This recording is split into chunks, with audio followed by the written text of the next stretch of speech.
Hatua inayofuata ni jinsi ya kuunganisha exit button na device yetu ya F18 au F19.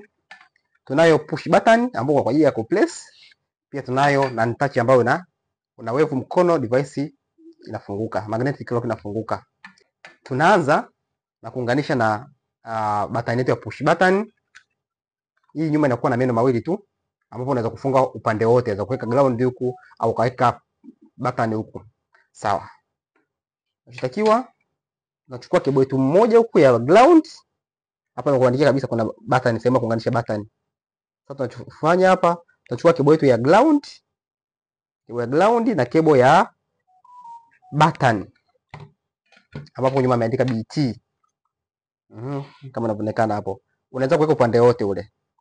Si cable yetu ya button tunaweka upande huu, ground tunaweka upande huu, na cable yetu ya BT tunaweka upande huu hapa.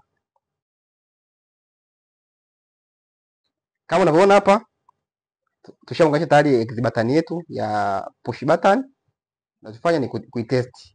Hapa tuna push. Ukipush, magnetic lock inajiachia. Ukipush tena, magnetic lock inajiachia. Hii ni exit button ya push.